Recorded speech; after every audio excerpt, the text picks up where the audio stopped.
കൊളംബിയയിലെ മെഡലിന് പുറത്തുള്ള ഒരു ഗ്രാമത്തിൽ ദാരിദ്ര്യത്തിൽ ജനിച്ച പാബ്ലോ എസ്കോബാറിന്റെ ആദ്യകാല ജീവിതം കഷ്ടപ്പാടുകളും കൂടുതൽ ദാഹവും നിറഞ്ഞതായിരുന്നു. സ്കൂളിൽ നിന്ന് പുറത്തുപോകാൻ നിർബന്ധിതനായി എസ്കോബാറിന്റെ കുറ്റകൃത്യങ്ങളിലേക്കുള്ള ആദ്യ ചുവടുകൾ ദാരിദ്ര്യത്തിന്റെ പിടിയിൽ നിന്ന് രക്ഷപ്പെടാനുള്ള ആഗ്രഹത്താൽ നയിക്കപ്പെട്ടു. എസ്കോബാറും സഹോദരനും സെമിത്തേരികളിൽ നിന്ന് കല്ലുകൾ മോഷ്ടിച്ച് വീണ്ടും വിൽക്കാൻ തുടങ്ങി. ഈ ചെറിയ കുറ്റകൃത്യങ്ങൾ അധോലോകത്തിൽ അവന്റെ ഭാവിക്ക് വഴിയൊരുക്കി. 20കളുടെ തുടക്കത്തിൽ അവൻ ഒരു കള്ളക്കടത്തുകാരൻ ജോലി ചെയ്തു. 22 വയസ്സുള്ളപ്പോൾ തന്റെ ആദ്യത്തെ $1,00,000 സമ്പാദിച്ചു. 1975 മെഡലിന്റെ ഏറ്റവും ശക്തനായ മയക്കുമരുന്ന് പ്രഭു ഫാബിയോ റെസ്ട്രെപ്പോയെ കൊലപ്പെടുത്താൻ ഉത്തരവിട്ടുകൊണ്ട് എസ്കോബാർ മയക്കുമരുന്ന് വ്യാപാരത്തിൽ തന്റെ സ്ഥാനം ഉറപ്പിച്ചു.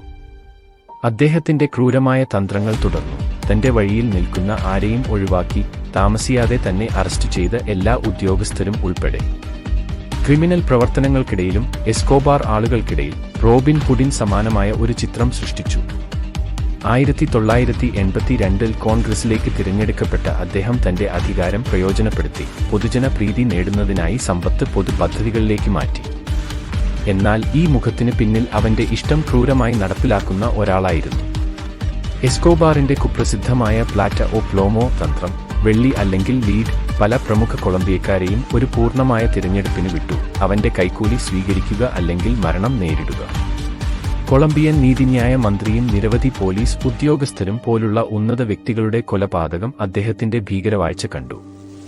1991 വർദ്ധിച്ചുവരുന്ന ആരോപണങ്ങളെ അഭിമുഖീകരിച്ച് എസ്കോബാർ അഭൂതപൂർവമായ ഒരു കരാറിൽ ഏർപ്പെട്ടു. അദ്ദേഹം സ്വന്തം ജയിൽ, ലാ കാറ്റഡ്രൽ നിർമ്മിക്കുകയും തന്റെ കാവൽക്കാരെ തിരഞ്ഞെടുക്കുകയും ചെയ്യും.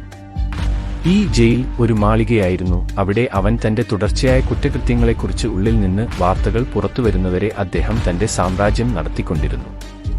തന്റെ ആഡംബര ജയിൽ ജീവിതം തുറന്നുകാട്ടിയ ശേഷം എസ്കോബാർ ഒളിച്ചോടി.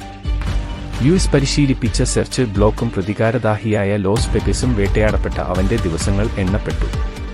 1993 ഡിസംബർ 2 മെഡലിനിലെ ഒരു എളിമയുള്ള വീട്ടിൽ ഒളിച്ചിരിക്കുകയായിരുന്ന എസ്കോബാറിനെ ഒരു റൂഫ് ടോപ്പ് ഷൂട്ടൌട്ടിൽ കണ്ടെത്തി കൊല്ലപ്പെട്ടു.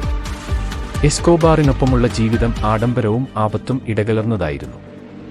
അദ്ദേഹത്തിന്റെ മകൻ ജുവാൻ പാബ്ലോ എസ്കോബാർ ഇപ്പോൾ സെബാസ്റ്റ്യൻ മാരോക്വിൻ വഴി പോകുന്നു. 2009 ഒരു അഭിമുഖത്തിൽ അസാധാരണമായ ഒരു സംഭവം അനുസ്മരിച്ചു.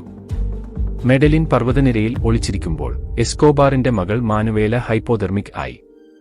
നിരാശയുടെ ഒരു പ്രവൃത്തിയിൽ തന്റെ കുടുംബത്തെ ഊഷ്മളമാക്കാൻ എസ്കോബാർ $2 മില്യൺ കത്തിച്ചു. ഇന്നത്തെ രൂപയുടെ മൂല്യത്തിൽ 16,67,00,000. എസ്കോബാറിന്റെ പാരമ്പര്യം കഥകളിലൂടെയും മാധ്യമങ്ങളിലൂടെയും നിലനിൽക്കുന്നു. നെറ്റ്ഫ്ലിക്സിന്റെ നാർക്കോസ് അദ്ദേഹത്തിന്റെ കഥയെ ആഗോള പ്രേക്ഷകരിലേക്ക് കൊണ്ടുവന്നു. അദ്ദേഹത്തിന്റെ ഉയർച്ചയും തകർച്ചയും ഒരു പിടിമുറുക്കുന്ന നാടകത്തിൽ ചിത്രീകരിക്കുന്നു.